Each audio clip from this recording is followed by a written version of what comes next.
Quite diverse background for John. Polio has been a big part of his life, and he's working tirelessly to end this siege on all of us.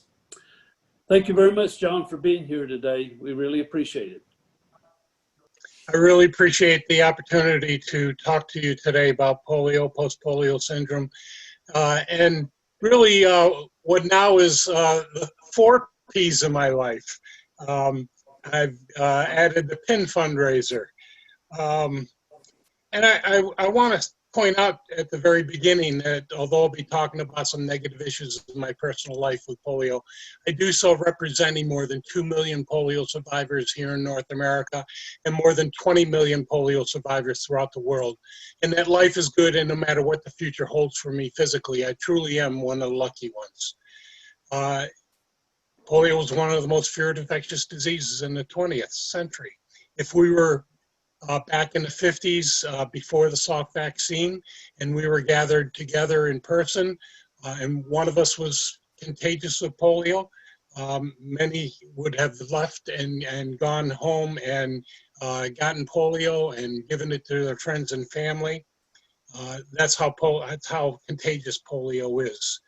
But it's not just a modern day disease. Hieroglyphics found in Egypt in 1500 BC, more than 3,500 years ago, show a polio victim on crutches with one leg smaller than the other.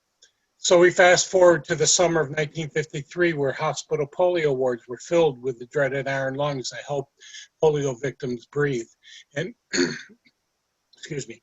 And what's ironic is yesterday's iron lungs are today's ventilators. Here we have a bank of iron lungs polio victims stacked on top of each other. Here's a baby only a few months old in an iron lung. If one of the members of the family came down with polio, many times the whole family was quarantined. There are a number of things that today's COVID-19 pandemic have in common with the 50s pre-Salk vaccine polio pandemic.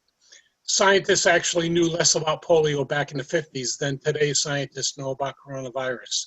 And like COVID-19, they didn't know why some that caught polio had mild symptoms and others so severe that they died or had extreme outcomes. In the case of polio, paralyzed limbs and breathing issues. Like COVID-19, people were contagious before they had symptoms, thus unknowingly infecting others. In fact, they now know that for every diagnosed case of paralytic polio, there are as many as 200 people with polio walking around with no symptoms at all. Many of them now have post-polio syndrome, and because they don't know they had polio, they have no idea what is causing their problems, especially pain. Another similarity between COVID-19 and polio is that both targeted different age groups. COVID-19 is especially lethal for the elderly, polio for the young. With polio, the young kids, they tend to put their hands in their mouth more often, and polio is what they call an enterovirus, which enters the body through the mouth, and thus young children are more susceptible to polio. Like today's pandemic in the 50s, before the Salk vaccine, people were frightened. It was a scary time because catching polio was as easy as catching a cold. And a strange thing was happening, or should I say not happening, in 1952, summer rituals. Public swimming pools were closed, Little League fields in most towns were empty. And just like today, mothers didn't have their kids with them while grocery shopping. I often hear from polio survivors stories on how they felt abandoned when they were in hospital polio wards, because like today's coronavirus patients, they weren't allowed to have visitors. They would go weeks without seeing their parents, and when they did, it was from a far distance, usually behind glass windows. As Bob said, I was paralyzed from my neck down at age 10 months old, only 6 months before the Salk vaccine was widely distributed. And because my mom did Sister Kinney's physical therapy on me, I walked a year later. As years went by, I got to the point where most people never would guess I had had polio. I had a fairly normal childhood, and I actually played baseball, basketball, and football in high school. However, my coaches didn't know I had polio. We didn't know that polio would affect my ability to be competitive. I was very slow and clumsy. Because my coaches didn't know I had polio, they always yelled at me and often called me lazy. It was a very frustrating time in my life. But that was polio for a lot of people. I was one of the lucky ones. Many young adults and children died or grew up paralyzed or had an arm or leg that was significantly smaller because their muscles atrophied. I have many friends that got polio when they were older. I was blessed because I don't remember having polio. My mom would tell me how I would scream in pain when she stretched my muscles while I was paralyzed. For those who are older when they got polio, they remember all too well the pain and how they suffered from multiple painful corrective surgeries. One friend of mine even had their good leg shortened 5 inches to match their polio leg so they could walk without a significant limp. When I turned 40, I started to have renewed weakness, muscle weakness, joint pain, and extreme fatigue. Eventually, after seeing 10 different doctors in 2 years, many of the doctors had never seen a polio survivor, I was finally diagnosed with post-polio syndrome. Many never get the diagnosis of post-polio syndrome and suffer without knowing why. 15 years later, I'm confined to a wheelchair for most of my mobility. For every child we save from polio, if they survive the initial polio virus attack, we truly are saving them from a life of pain and suffering. Here are some of the symptoms that many polio survivors encounter, usually 30 to 40 years after the original polio virus attack. In about 75% of polio survivors. Basically, the muscles that took over for the damaged muscles start dying off early from overuse. The more a polio survivor overuses their muscles, the faster their muscles die off. The neurologist told me that if I didn't want to lose the total use of my legs again, I had to make dramatic changes. Excuse me. The old adage of use it or lose it had to be replaced by conserve to preserve. But like most polio survivors, being an A-type personality, it was very hard for me to slow down. And these symptoms, like I said, are about 30 to 40 years after the original polio virus attack. To avoid overuse, I restrict my steps to a couple hundred steps a day. Many days, each step is very painful. However, I've learned that there's very little I can't do. I just have to find a different way of doing it. And I'm lucky I live in a world where there are organizations like Rotary International, with Rotarians like yourself who care about the welfare of others and who put service above self. Unfortunately, every 60 seconds a child dies from preventable diseases. 1,500 kids die every day from vaccine-preventable diseases. And according to Bill Gates, for every dollar we spend on childhood immunizations, you get $44 in economic benefits. That's just cost savings of not having to treat that person when they're ill, the cost savings of not having to treat that person's symptoms over the course of their lifetime, and also the productivity that that person will have because they were not sick. As you know, in 1985, we started Polio Plus, where there were over 1,000 cases of polio a day in 125 countries, down to 120 cases of wild polio so far this year, 47 in Afghanistan and 73 in Pakistan.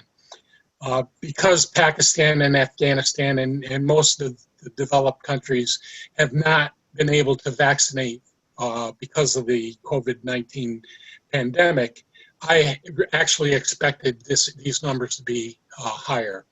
They probably will go higher, but last month, at the end of last month, both countries have restarted their door-to-door campaigns of vaccinating children under 5.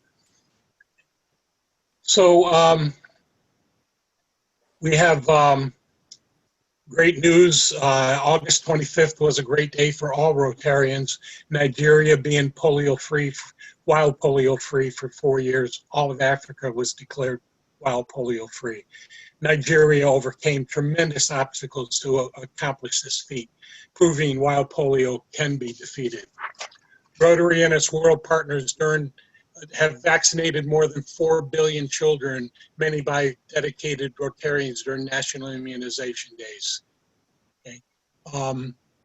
We've helped prevent more than 19 million cases of polio. That's 19 million kids that are able to be productive in this world because of Polio Plus, avoiding more than 2 million deaths while raising more than $3 billion. Actually, a little more than that now.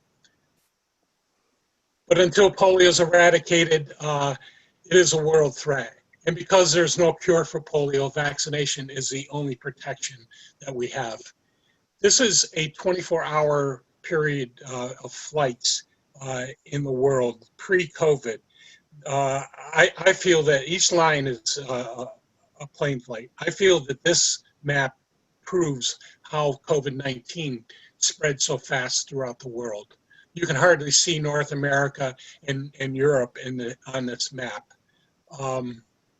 We truly are a plane ride away from polio returning to the U.S. if polio is not eradicated, especially if we don't keep up vaccination rates. There are areas here in the United States that have lower vaccination rates than Afghanistan, Pakistan, Nigeria, and India. I pray that the eradication of polio happens soon so that all kids around the world will avoid what happened to many like myself when a vaccine was not available. So I've often been asked what's the plus in the Polio Plus. Over the past several months, the Polio Plus infrastructure that Rotary helped build, including its tools, workforce, and extensive surveillance networks, has been used to help prevent the spread of COVID-19 by supporting response activities in many countries, including Nigeria, Pakistan, and Afghanistan. This truly represents the plus in Polio Plus, just as it did in the past to respond to outbreaks of Ebola, yellow fever, and the avian flu. A prime example of that is the role Polio Plus played in stopping the Ebola outbreak twice in the past 4 years in Africa, especially in Nigeria, literally stopping the Ebola from becoming a pandemic because of the infrastructure that Polio Plus has in place. So while we confront new challenges of today, it's important that Rotary members continue to fight to end polio, to sustain our commitment to the children of the world that we made in 1985, and to reach our fundraising goal of $50 million. I'm happy to report that in the final weeks of June, we did reach the goal of $50 million, thus qualifying us for the full Gates Foundation matching monies, making our $50 million become $150 million. Continued contributions to Polio Plus will ensure that polio eradication activities that are ongoing, such as surveillance and vaccine supply, continue, and that we come out of this crisis strong and tackle the remaining barriers to a polio-free world. So there are many ways to think outside of the box to raise money for Polio Plus. Your district is a great example of that. My district in 7630 did a PIN fundraiser last year called I Saved 67. Our district governor last year, Bill Ferguson, during his official club visits, raised $14,000 selling pins, which with all the matching monies that came with it, it became 126,000. 14,000, did I say million? That $14,000 became $126,000. This year, we're doing a new pin fundraiser, Take Out Polio. A $40 pin purchase with the Gates Foundation matching monies becomes $120, and 200 kids get vaccinated. Thus, you get the I Save 200 pin. A $120 donation becomes $360, and 600 kids get vaccinated. Thus, the I Save 600 pin. There are a few places where you can donate your money and get a 3-time bang for your buck for your donations, and also get a pin. So I really appreciate your district taking the steps to go forward with this pin fundraiser, and it's a great opportunity to raise a lot of money, especially because one of the stats just that threw me way off. Only 9% of all Rotarians in the world donate to Polio Plus. And only 53% of all Rotary clubs donate to Polio Plus. So this is a way of getting members who normally don't donate to Polio Plus to purchase a pin and for $40 and get everybody involved in this incredible effort. It's actually the largest public-private health initiative ever taken on by many organizations that we've partnered with. So it's a phenomenal opportunity with this pin raiser fundraiser to raise money for Polio Plus. I want to add that on World Polio Day, Saturday, October 24th, between 10:30 and now actually it's 2 o'clock, I will be co-hosting a Zone 33-34 World Polio Day telethon featuring Rotary International President Holger Nack, past Rotary International President Ravi Ravindran, International Polio Plus Chair Michael McGovern, and many, many more Rotary dignitaries. Save the date. Registration will be made available soon on DAC-DB. So I want to end with some exciting news. The polio vaccine is the best weapon we have to fight polio. Here's past Rotary International Vice President Ann Matthews a few years ago helping vaccinate a child in India. The exciting news that this weapon, the oral polio vaccine, is getting an upgrade that will truly be one of the nails needed to finally put in the coffin of this dreaded disease called Polio Plus. Your money that you've donated over the years with Polio Plus and its wonderful world partners, they've been able to develop a new oral polio vaccine. As you know, occasionally the current oral polio vaccine will mutate and actually cause some cases of what's called circulating vaccine polio-derived polio. There have been about 350 cases of circulating vaccine-derived polio in 15 countries this year. This new oral polio vaccine has been designed not to mutate. It has just finished its exhaustive human testing and is currently being manufactured to be distributed to those 15 countries that have had the vaccine-derived polio cases. That new vaccine will be available at the beginning of October. As I've said, I am one of the lucky ones. If I was born in a developing country back in the 50s, I wouldn't be here today. I've shared my personal polio story with you, certainly not for your sympathy for my personal situation. Through the love of my family and friends and being fortunate to find knowledgeable doctors, I've been able to be a father, husband, son, now proud grandfather, a friend, and a proud Rotarian. Please remember that individual efforts and ideas started organizations like Rotary, Shelter Box, Rise Against Hunger, Easter Seals, the CART program, and so many more great humanitarian efforts. So never underestimate your individual efforts or ideas. And as Mahatma Gandhi said, be the change you want to see in the world. Thank you for inviting me to talk to you today, especially about the PIN fundraiser, and I'd be happy to answer any questions. Thank you. Any questions? I have a question, John. Sure. Is it correct to say that there are no polio cases in the U.S.? Correct. We've been polio free since 1979. And is it also correct to say that vaccination rates in the U.S. for polio are low? Well, vaccinations for any vaccine, vaccine preventable disease is down, and really is a disturbing factor. So have we just been lucky at this point not to see a reoccurrence in the U.S.? Yeah, I believe Well, with polio, with measles, you need 95% of the community vaccinated to create herd immunity. And that's why last year you saw 1,300 cases of measles last year here in the United States. Because we do have pockets of the United States, that have, like I said, lower vaccination rates than many developing countries. So for polio, you need 85% of the population vaccinated.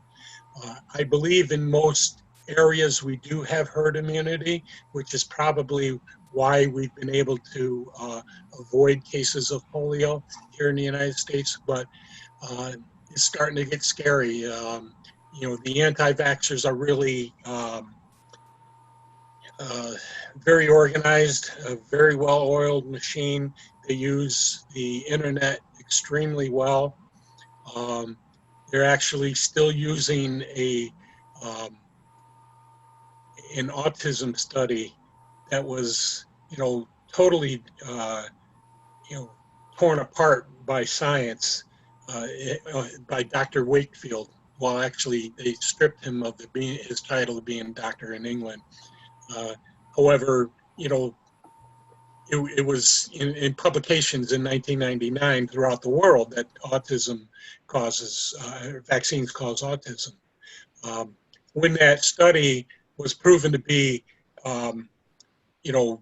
really totally outrageous, it was funded by a law firm suing a pharmaceutical company, and they only had 12 kids in the study. And they proved that 6 of them had autism signs before they were vaccinated. I'll get back, come back. So, it's unfortunately they're still touting that study. And then there's studies that come out, 23 million children studied, half with that were vaccinated, half that weren't.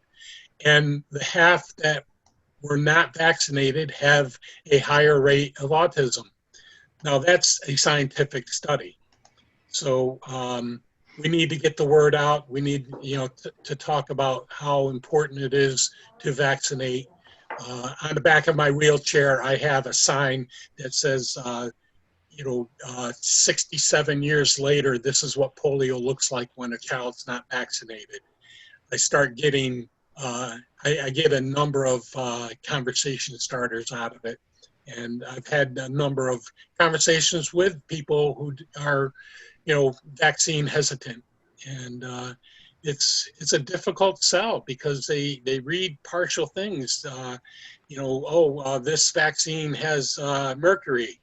Well, it was taken out because anti-vaxxers said it had mercury in it, but originally the mercury that was in it the chemical compound was not harmful to the human beings, not the same chemical compound found in tuna fish that will harm human beings. But because, it was a, public relations nightmare, they literally took out the mercury in the MMR vaccine. The problem with it was used as a preservative. It tripled the cost of the vaccine. And it was a form of mercury that was not harmful to humans. So those kinds of things are hard to dissuade people from once they've read something on the internet. So really good question, Tom. Thank you. Barbara? Okay, John, great presentation. Thank you so much. Thank you. I'm getting ready to really ramp up on our contributions to the annual fund and Polio Plus. And we are encouraging our club members to use Rotary Direct to make their contributions. David's saying, yes. Me too. If we do that, does it make any difference how they make that contribution? Will a Rotary Direct or writing a check or Bitcoin or whatever? I'll let David. Yeah, let me, that's a good segue into the next part of our program, which is I want to cover a little bit about the administration of the program, of the campaign that we're doing. and I'm going to share my screen here with the flyer that was sent to you today. And you should see the flyer up on your screens. Mhm. The first thing about this was that we created a flyer that you can use to promote the campaign. The idea being that there are two elements to this. There are the pin and there is the contribution. So we want to make sure, I'm going to let Carol talk about contribution, but for now I'm talking about just the pin. Okay, Barbara, you make a good point. It doesn't matter how they contribute the money. If they contribute $40, they're eligible for an I Saved 200 pin.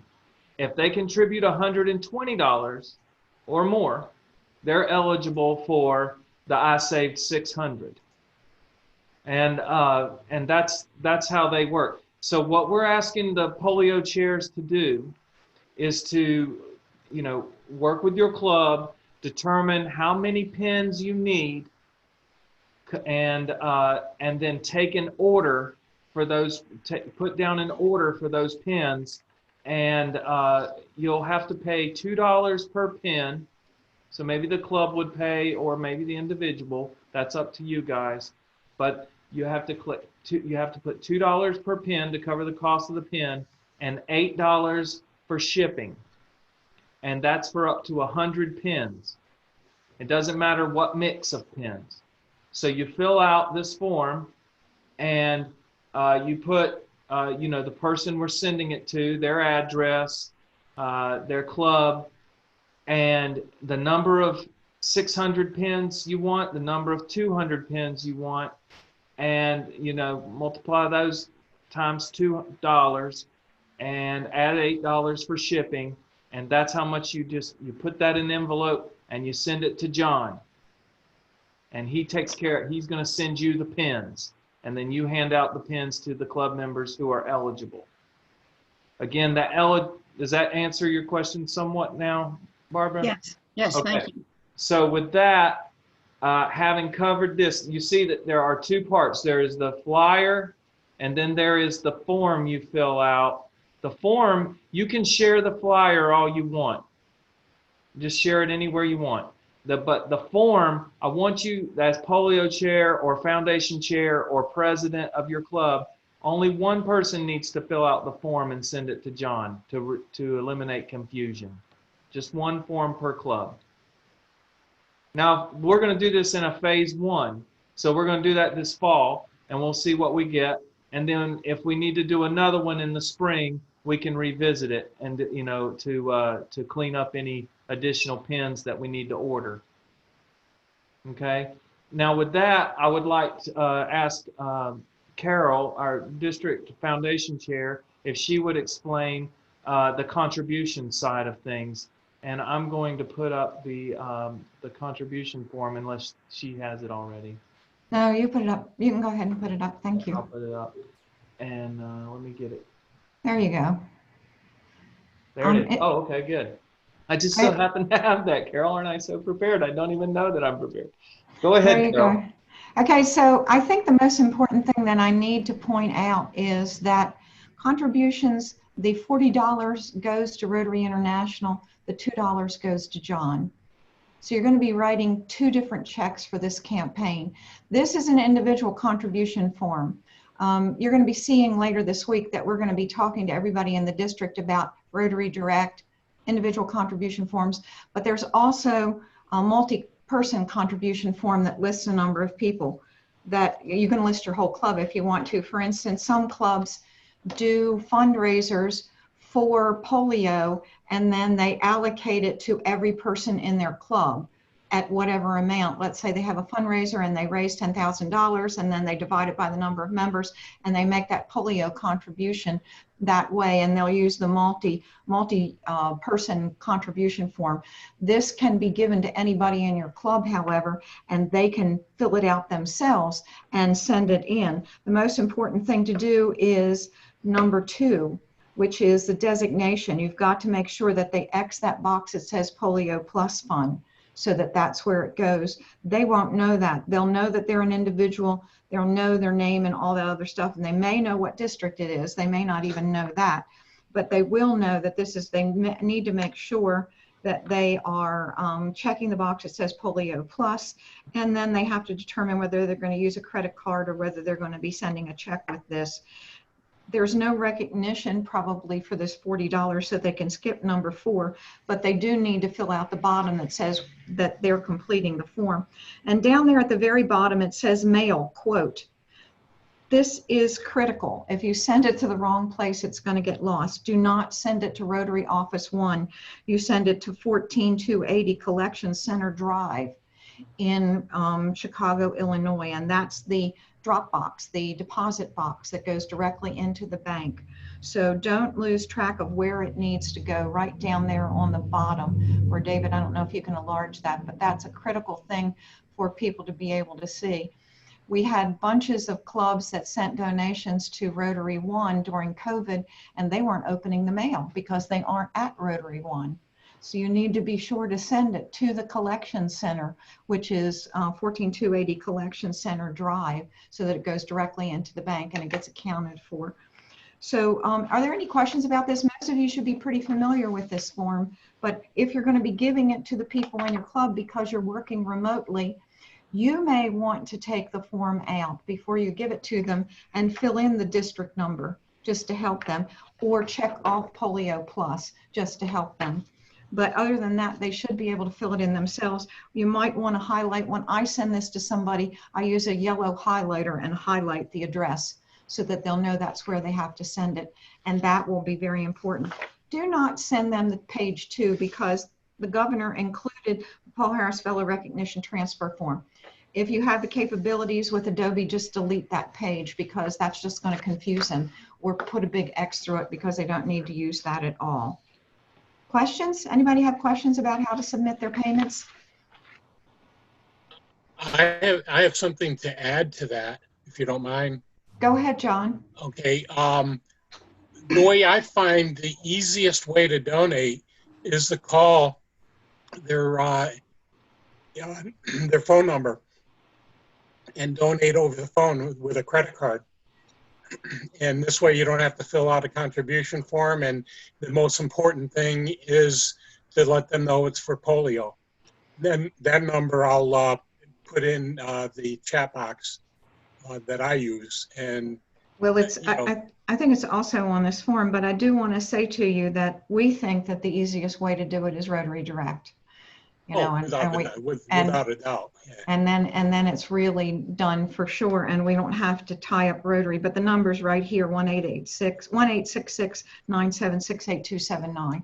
The number's right on the bottom of the form if you want to do a telephone call. So you can do it by telephone call, you can do it by Rotary Direct, or you can do it by snail mail, whichever is preferable for your club. And I would just follow, put a cross on the T there, that it doesn't matter how you contribute, or all it matters is that you've done, that the individual qualifies for the 200 pin by giving 40, and the 600 pin by giving 120 or more. And this is four-way test, folks. This is the four-way test applies. You know, we're not gonna, the Rotary police aren't gonna come and check out to dot every I and cross every T here. We're relying on our polio chairs and our club presidents and club foundation chairs to do the administration and checking on this.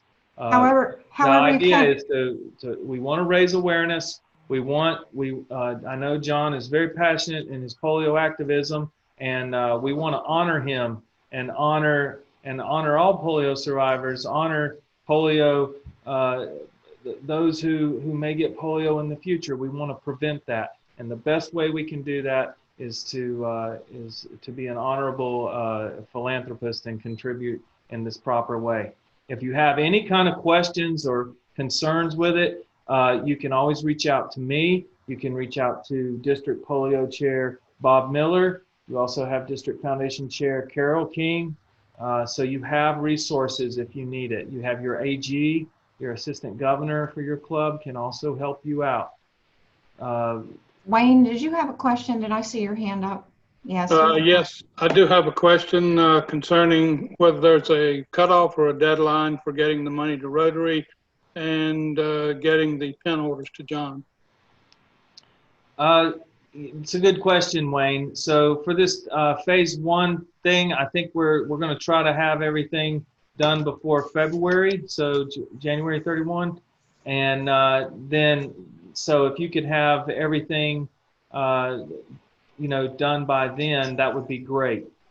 We will do sort of as I mentioned, a second phase where we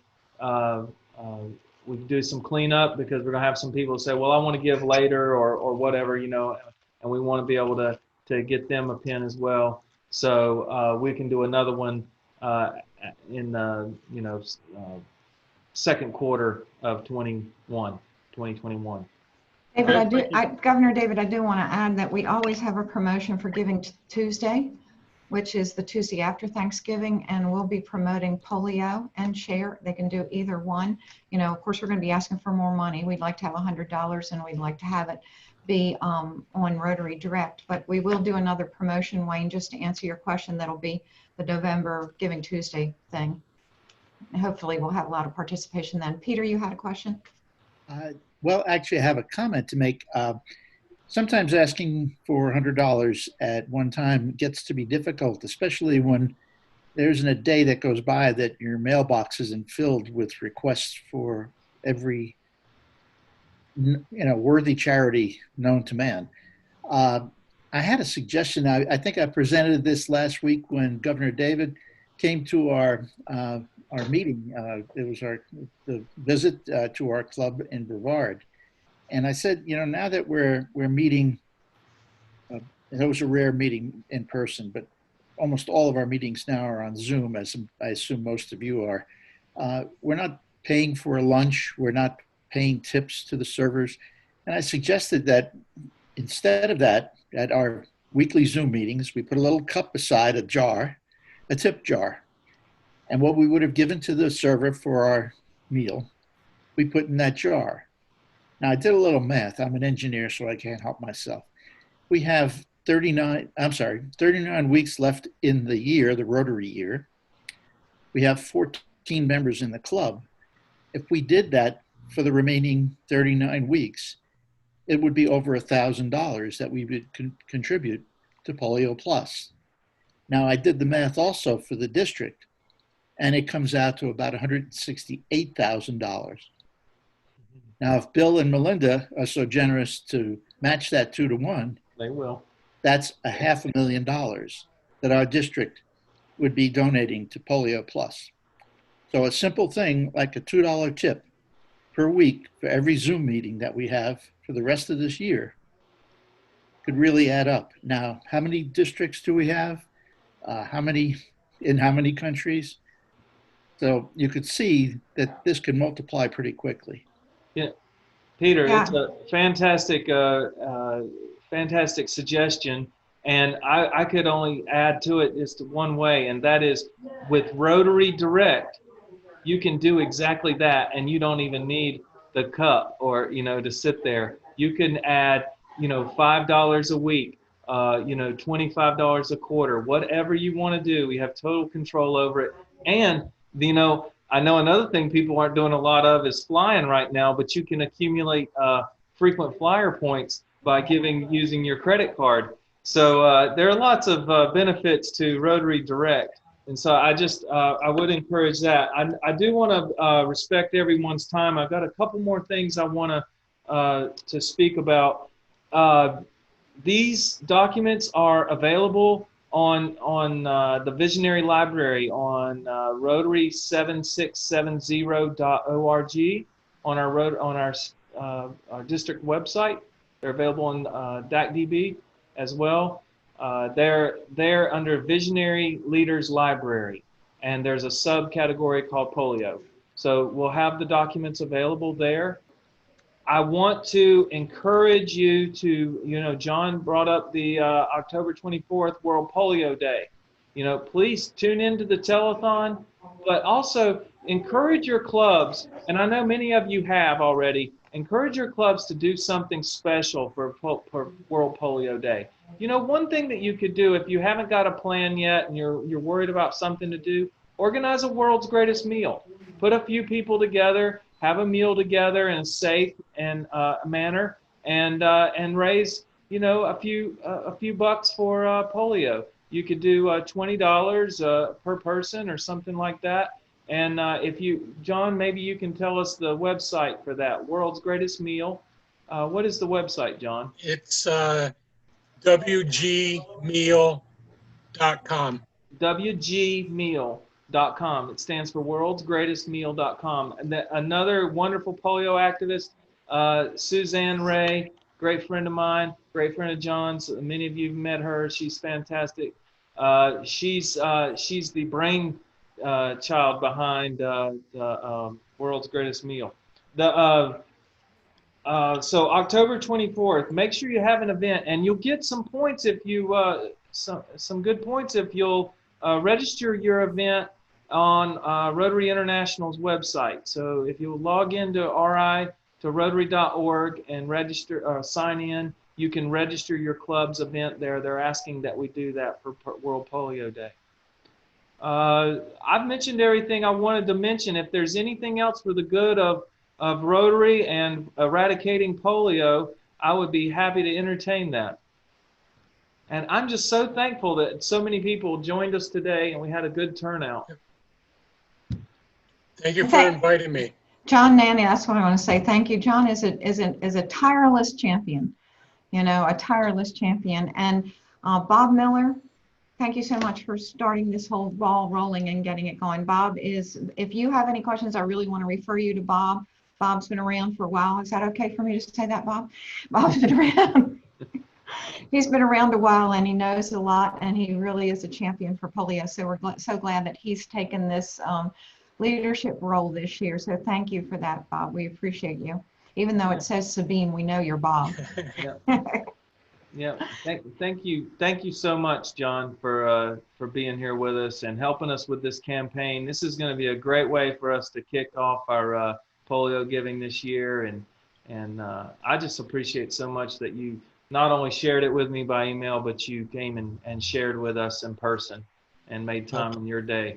Well, thank you for inviting me. And if any of your clubs want a similar presentation, be happy to give a polio talk.